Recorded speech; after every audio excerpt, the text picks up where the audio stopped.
Welcome to another River Radio Sports Central podcast alongside Matt Varney from 103.5 ESPN. I'm Darren Kinnard, and it is a very interesting week for us because this is the first week of postseason for the fall sports as we jump right into golf regionals, the girls and boys, and it's that first sign that we're on that downhill slide to the end of the fall seasons. Yeah, it's already here. People always get surprised by how quickly the postseason arrives for fall sports. You feel like you're starting school at the end of August anymore. It used to be middle of August and even earlier, but the sports, for some of them, they start weeks beforehand, and so they look at it and say, yeah, we've been playing for 2 months. Let's go ahead and get this postseason rolling, and that's what's going on with golf right now. And golf is a little different this year. The IHSA came out, at the beginning of the school year and said, hey, we're going to have to adjust the state final schedule because of Yom Kippur. And so that pushed the finals back a week, but they did not move back the regionals and the sectionals. So it's regionals this week, sectionals next week, and then there's going to be a big gap before the state finals. You know, they had moved the state up in time frame because of the weather in Bloomington, which you're very well aware of. But the other part, that the way that worked out was the sectionals were always on Columbus Day, the Monday. Yeah. And so you'd have to go and travel, a long ways potentially, and it's an all-day deal. And the kids were out of school, but they didn't adjust that with the state. And so the sectionals will be Monday. And then we're gonna have to sit and wait. Yeah, absolutely. And I'll be interested to see how that extended break will be because someone that maybe is dealing with a little bit of injury and just is kind of at that higher level might be able to get a chance to get right for state if they make it to state. You might see some guys say, you know what, I'm gonna go take a couple extra days up and try the state course, and so. It'll be interesting to see how everybody kind of uses that time and what they use it for. You might see some surprises at state. I know a lot of people don't pay attention to the golf realm at high school level, but the people that do, I wouldn't be surprised if we walk out of this and say, oh my God, can you believe this happened? And before we get to some of the particulars in the regionals, again, as a guy that is very familiar, what would you place the odds? Not that we encourage betting. What would you place the odds on poor weather at least one of the days at state? Man, I'm bad at setting odds, but I can tell you it's probably like a 90% guarantee. It's at this point in Central Illinois, you're gonna have probably, if not soggy weather, definitely really cold weather. Something that for around here we're gonna be like, why is that kid packing some long johns? He knows what he's going to. Well, having shot the state finals in both Decatur and Bloomington, first of all, it doesn't matter if it's calm anywhere else. Yeah. It is always windy up there. Yes. Inevitably, it's usually in the 40s with a pretty stiff breeze. And then the one year, and the reason why it got moved up, the one year they had snow that wiped out the first round, and so sometimes you're talking about the later you go, the likelihood of frost at least delaying the start of the rounds, and so it will be interesting to see how all that plays out. So looking at the girls regionals, no surprise, Mount Carmel, the three-time defending state champs, they cruised to victory in their own regional. Massac County, Carmi-White County also advancing. ZRC hosted a regional at Franklin County Country Club. Nashville, your champion there. Redbud and Trico also move on as teams. And with the way this is set up, the top 3 teams move on, and then they take the top 10 from the non-qualifying team. So you end up with a pretty large contingent, and we won't go through all of the individuals. If you want to see, we posted on those daily scoreboards on riverradiosportscentral.com. You can go and see who all the individual qualifiers were. In 2A, we did not have any teams make it out. We had a couple Marion golfers and one Centralia golfer on the girls' side. We're recording on Thursday as usual. Yesterday was the boys. In 1A, Chester won its first golf regional ever. That is so cool, especially because you consider now IHSA, we're in 50 years for a lot of these sports for IHSA sanctions, and it's so cool when, you've never gotten there, be it in 5 years, 10 years, 50 years, doesn't matter. When you get your first one, that's like we're going in the right direction, and we've planted our flag, we've announced we're here. And it's one of those things where, second and third also advances, but first gets the plaque. Yes, And that's absolutely. the one that goes up for the future. Yes, to see. You take it home, you put it in the trophy case. The AD says, "Good job," gives you a slap on the back and shakes everybody's hands, and everybody's happy at least for that day.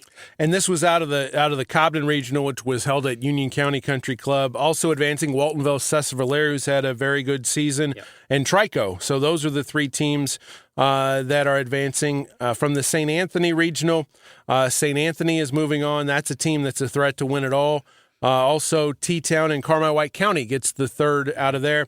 All of those teams and individuals in 1A will be headed to Franklin County Country Club for the 1A sectional. That will be on Monday. In 2A, in this immediate region, Heron hosted a regional at Pine Lakes, and I tell you what, I heard a lot of grumbling yesterday about pin placement and things like that. And the phrase that was out there is the golfers had to be defensive, and there was not really the ability to attack. And the scores reflected that. Benton won, but I think a lot of people are going to look and go, "Wow, 320," and that was a big number. But again, at the end of the day, the course was the same for everybody. Right. It wasn't like they had to deal anything. But again, I think that score will catch people's attention. But the other part of that is that does not matter Monday when they're going down to Union County in the section. No, and I mean it is a big number for Benton. But this morning when I was writing a sportscast, I saw it, and I more so noticed how close they were to everybody else. And I was, oh, this is a close regional here. But now that you bring it up, you're right. That's a big number for Benton by about anywhere between 30 and 10 strokes. So, but they found a way still to kind of get over all these issues, I guess you could call them, and they still got first place, which is what everyone expected. And at the end of the day, the phrase that you hear a lot in the postseason: survive and advance. Exactly. That's all you got to do. It doesn't matter what you do this time, because now you're on to the next week. And so where it got interesting was there was a three-way tie for second, and you had Anna Jonesboro, Carterville, and Massac County all had 334 for their scores. And in golf, 6 golfers go out. They take the top 4 scores. The tiebreaker is the 5th score. And when that broke down, Carterville ended up second, Massac third, and AJ is the team that's out. Right. And that's hard for them because they're hosting the sectional next week. Right, exactly. And it's a little surprising because if you ask people about boys golf in the area, Anna Jonesboro was honestly, aside from Benton, probably the powerhouse team in the area, aside from the Rangers, as I mentioned. So very surprising, but nonetheless, they still got plenty of individuals going on. Right, and again, you get 10 individuals advancing out from the non-advancing teams, and AJ ends up with their top 4 going, so they will be well represented at their sectional. But I think that we hear coaches, and sometimes, we sit there and we kind of go, yeah, coach speak stuff. And, you hear every pitch matters, every snap matters. This is just a perfect example. Every stroke mattered. Yep. If any of the AJ top 5 would have had, one shot better, then they would have been the ones that would advance. And if any of the Massac or Carterville would have had one shot worse, then they're out. Yeah. So it really does show that every stroke matters. Yeah. Yesterday, 3 coaches left that regional and said, I have a story to tell for the next 15 years if I want, and by probably year 12 or 13, a lot of the kids probably be sitting there like, okay, coach, whatever. But it will have merit. That story will have merit for all 3 of those programs going forward. And you could probably see all 3 of them kind of rise up a little bit. It's like, well, I don't want to be the one that makes sure that we don't make it in to winning or to make it to sectionals. I don't want to be the one that makes sure that we are left out. So those 3 programs right there just got a big boost, even though AJ is sitting there being like, we should be at our own. It doesn't matter what happened, but they all now get that huge lesson that, coach was right, wasn't he? Yeah, and AJ had just beaten Benton earlier in the week at Pine Lakes in a 9-hole first loss for the Rangers in a long time in a 9-hole event. So, again, sectionals are Monday across the state. All right, let's talk some football. And you know what? For the first time in however many weeks, weather will not be a storyline. Hallelujah. Thank goodness. I'm looking at it and I'm like, thank goodness. I just didn't want it to be a storyline. And that's the thing, as you get deeper into the season, it usually is part of the storyline for about the better half of the second half. So you're looking at 3 games or so after week 4 that is probably going to play a factor. Finally, we get released from that. And for even Murfreesboro going up to Madison on Saturday, they look like they're going to have clear weather as well. So just it's a relief that we don't have to worry about something getting in the way of games. And it ended up we had games for week 5 on Thursday, Friday, Saturday, and then Monday. Right. And so from my perspective, it was great. I got to cover more games. And, that's tremendous. But I 10 out of 10 don't recommend having to shoot in hurricane remnants. And that was what Friday was.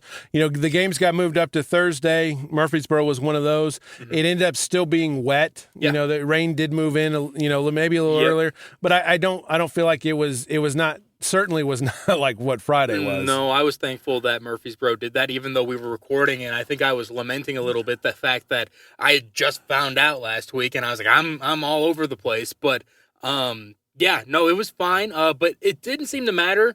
Whatever the teams tried to do for that we're playing on Thursday, trying to avoid that weather. Cesar moved it up after we got done recording. They moved it up an extra hour, so they started at 6. And they still got hit. Rain. It didn't matter. It just seemed like it was inevitable. Everyone was going to deal with a rainy game. And I guarantee you, those that played Friday, I think the word that comes to mind would be regret. Because you're like, man, if we'd have played last night, it would have been rain. But I'm telling you, I went to Harrisburg, and it was raining like this. I mean, it was 35-mile-an-hour winds, and mercifully from a highlight standpoint, and this was kind of from my TV days, is you don't have to shoot the whole game, just get some highlights.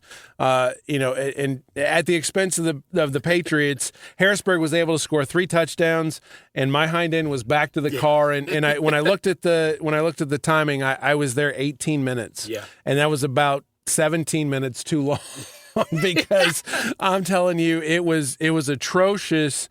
The only thing that was, I won't even call it a saving grace, it just kept it from being brutal, was it wasn't cold. I mean, I'll talk about what my worst weather was. But again, I think that those that moved it up, they had to be very comfortable on Friday. Yeah, I the one thing I would change about that is that ADs, coaches definitely probably regretted it.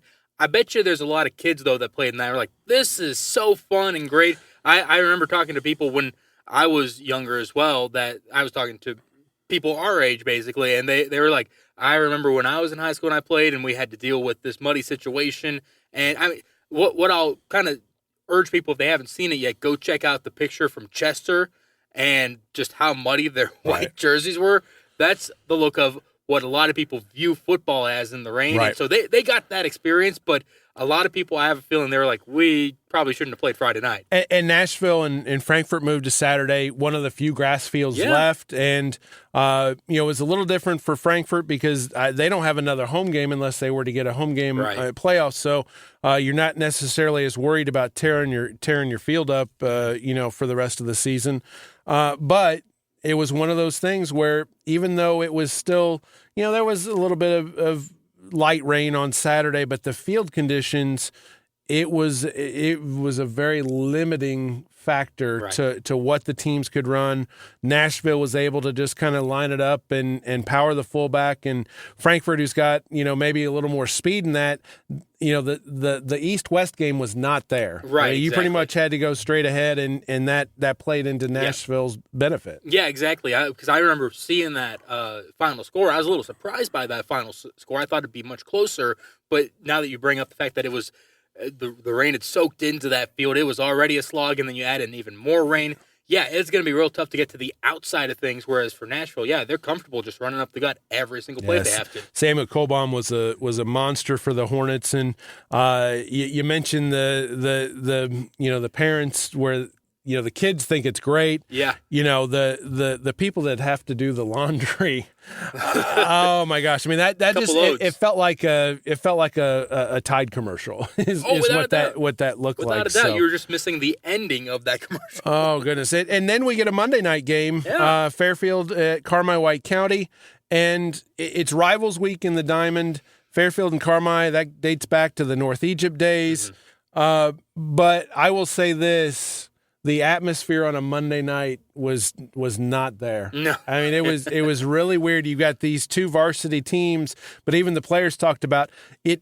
It felt like a JV game. Really. I'll bet it did. Yeah, a little bit. It was kind of crazy, and it was a pretty good game and pretty hotly contested. But the stands weren't full, and again, that's not a criticism. It's just it's Monday. It's different. It's it didn't have that same energy. Right, exactly, and I mean. Honestly, that's what I expected for a Thursday night game that got announced the day of from Murfreesboro Heron, and I was pleasantly surprised at how well they attended that game.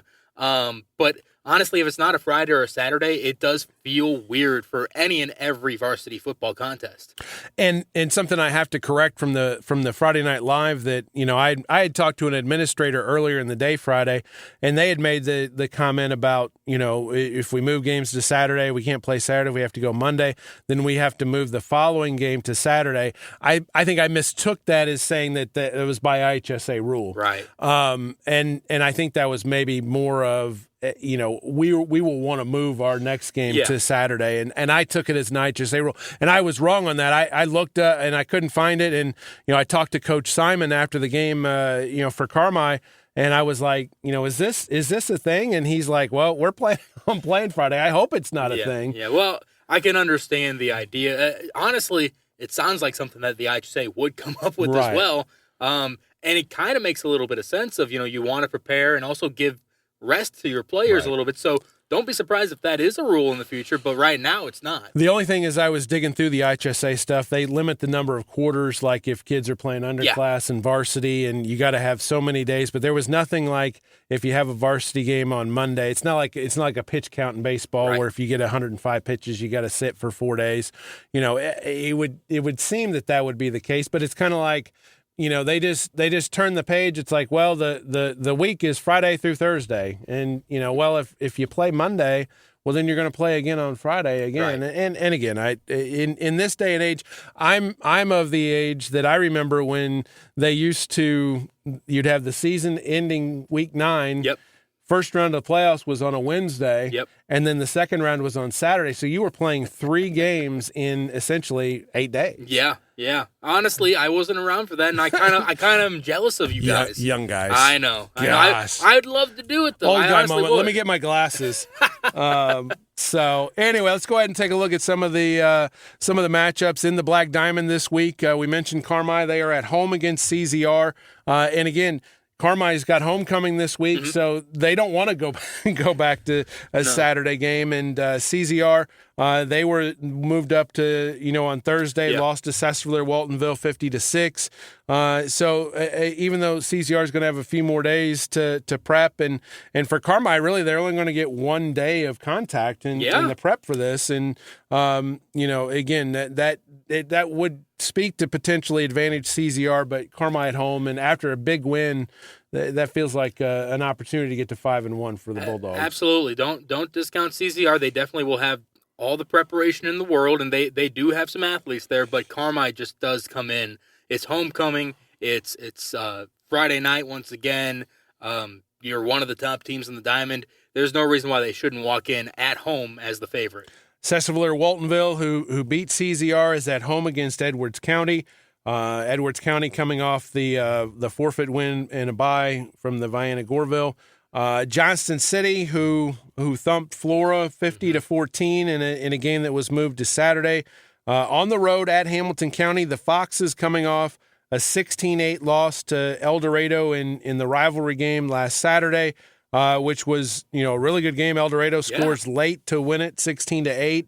And we mentioned just that postseason implications for a win like that for El Dorado, who now goes into a bye week and gets a forfeit win. So that's like 2 wins for them. Yeah, they got to be feeling pretty comfortable right now with getting 2 wins in a row, basically, and plenty of time to rest up for week 7 and install the things you want to install. It's unfortunate you don't play somebody this week.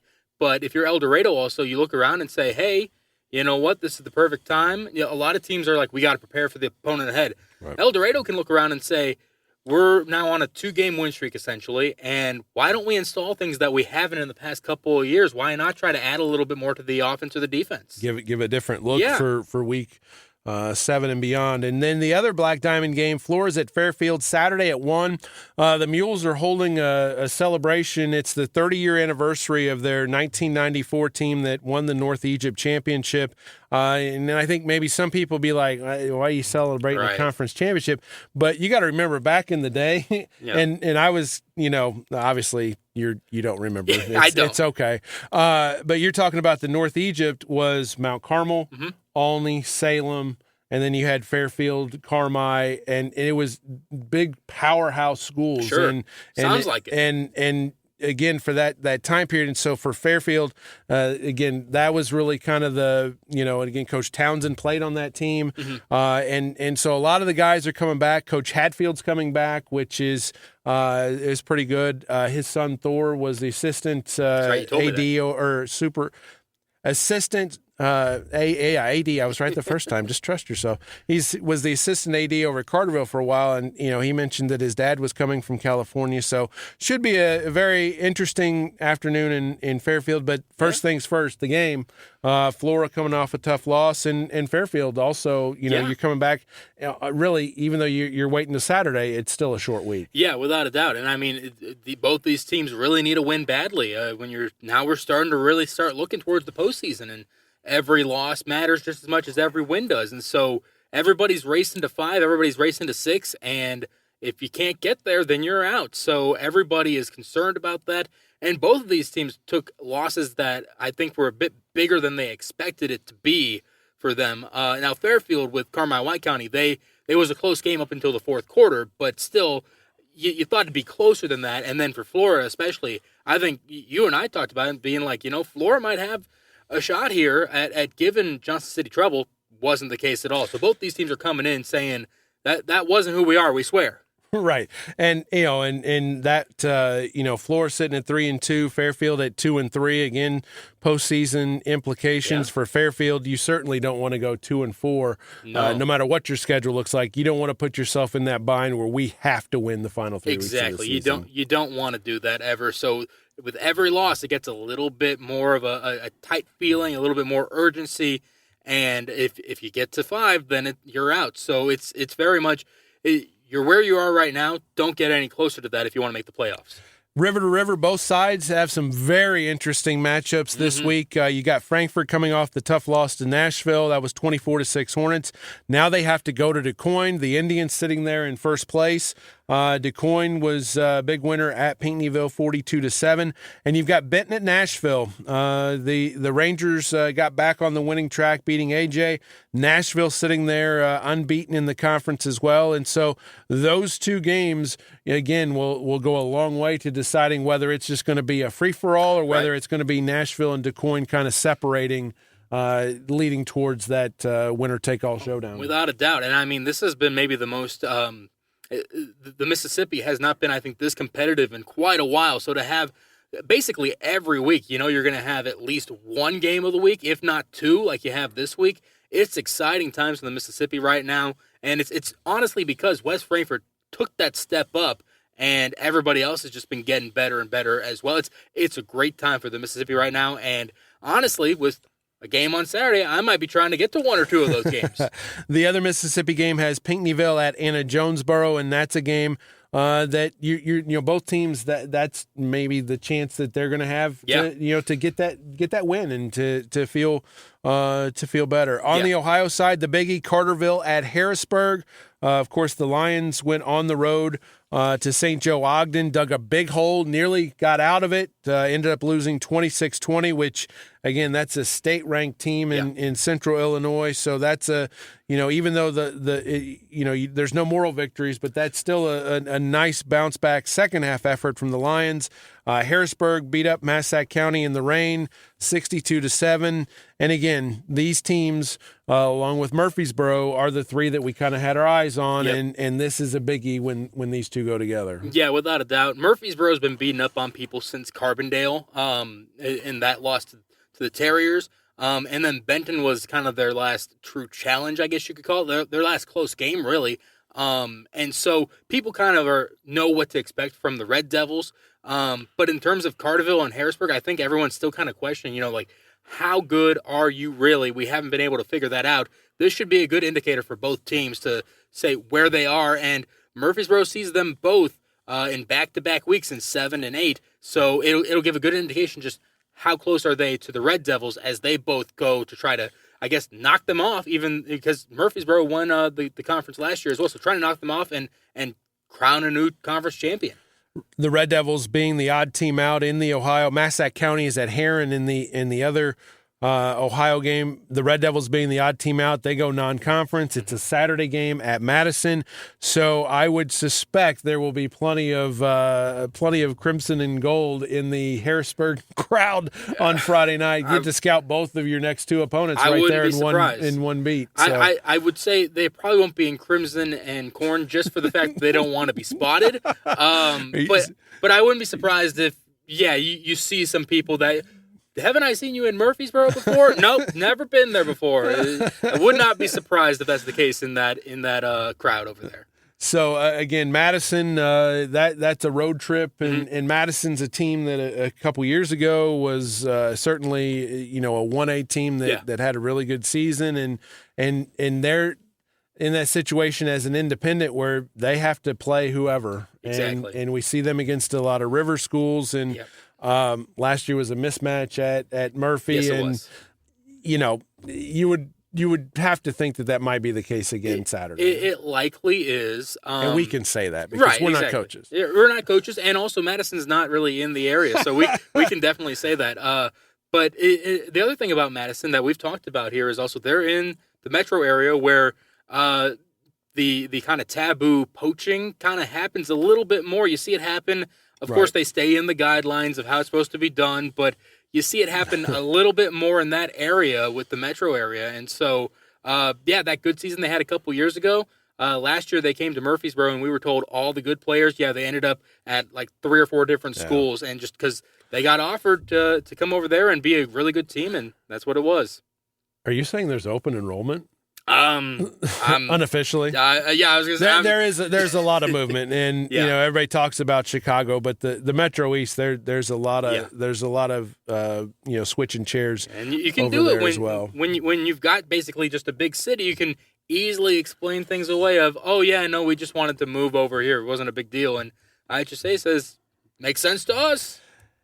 We will probably that's a Pandora's box of discussion there. So on to the South 7. A couple of really interesting games here is we have Centralia at Marion, and Centralia an enormous win Friday night in the rain at home against Carbondale. That was a close game. That the second half when the weather really got bad, the Orphans really put the pedal to the metal. They did, and not that I was surprised by the score by any means, but I was expecting Carbondale to have more of a fight against them. They are just really going through it ever since they won against Murfreesboro. Don't know exactly what happened with the Terriers. I have to talk with some people over there, but it just has not been the way that you thought.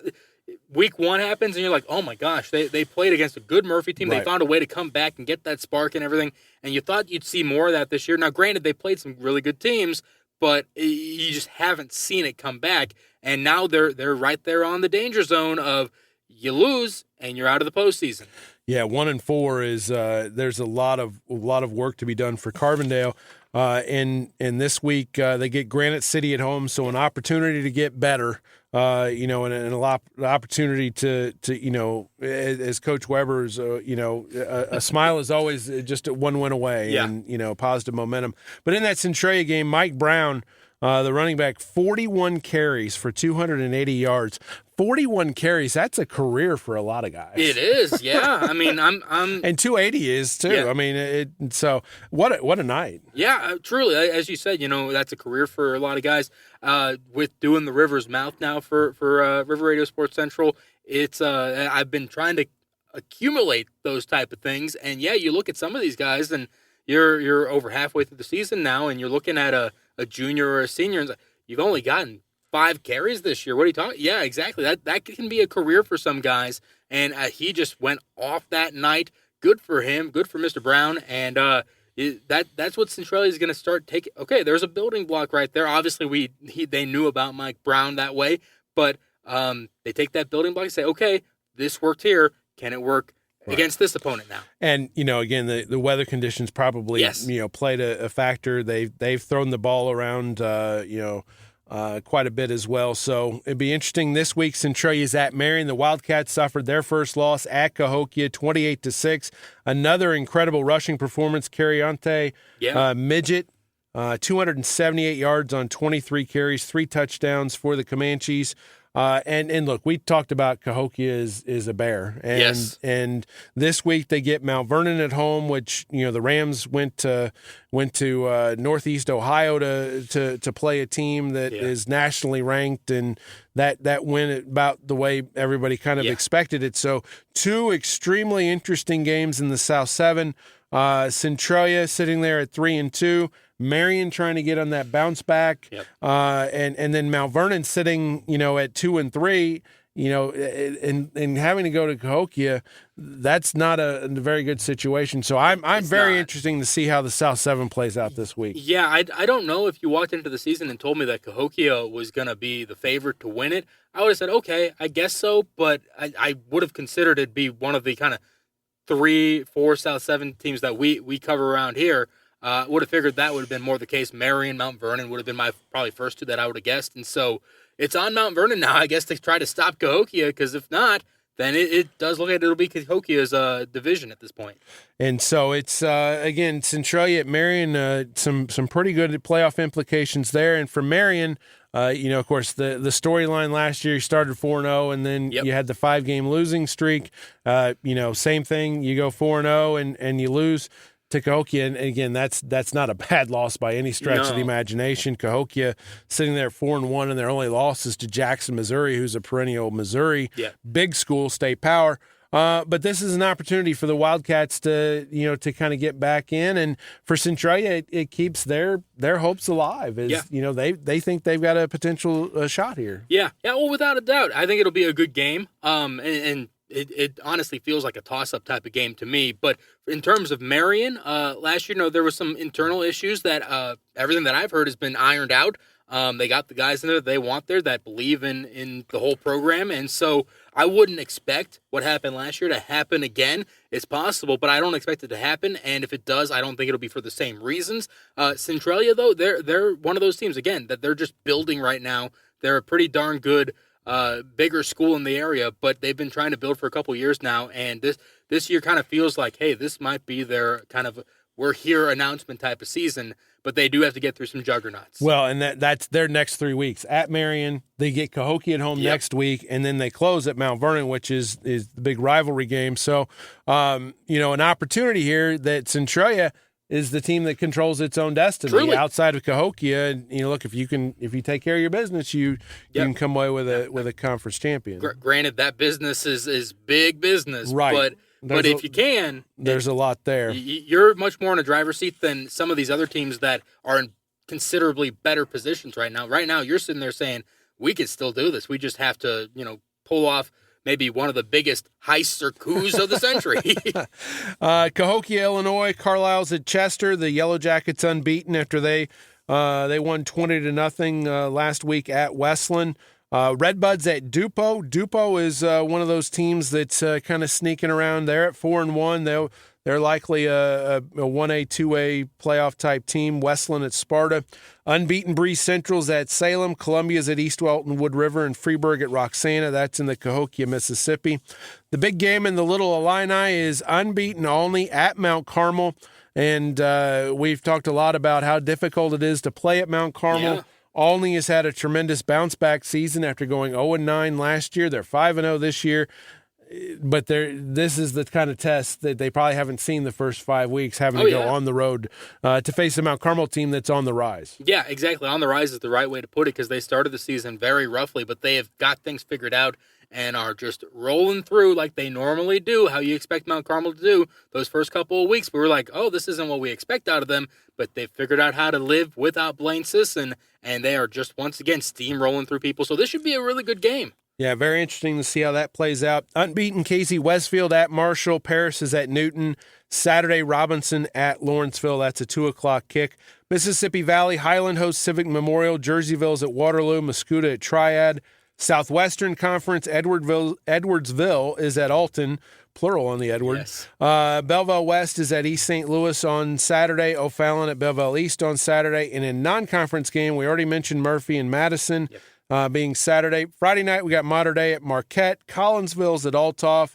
Carbondale's at home against Granite City. And Red Hill goes to Bloomfield Eastern Green. That is an Indiana school. And so that is week 6. And so by the time we get through Saturday, Matty V, 2/3 of the way through the regular season. Yeah, and a good amount of teams are going to already be saying, we've punched our ticket, we're ready to go. Whereas a lot of other teams are going to be looking around being like, what do we need to fix right now? What do we need to do to get there? So it'll be interesting. One of those teams that will have technically punched their ticket as long as they get the win, Murfreesboro, but they have, if you look at how their season ends, it's another one of those end of the season juggernaut type of things because they have Harrisburg at home, they go to Carterville, which is always a tough place to play at, and then they host DuQuoin, who another team that started out rough on the season but have figured things out, and now so you look at it, a couple weeks ago I was like, I thought it was a juggernaut end of the season, now I'm not too sure, and now I'm back on that is a rough final stretch. 7, 8, 9 is going to be pretty tough. Exactly. Again, teams that are 4-1 have an opportunity to become playoff eligible with a win.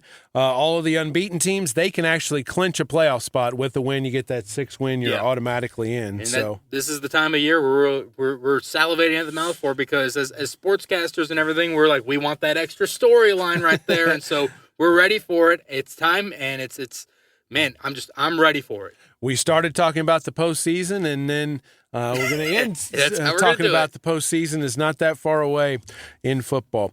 Well, that's going to do it again for our River Radio Sports Central podcast. Our thanks to our friends at NovaCare Rehabilitation for making it possible. For Matty V, I'm Darren Kinnard. Have a great weekend, everyone, and we'll see you again next week.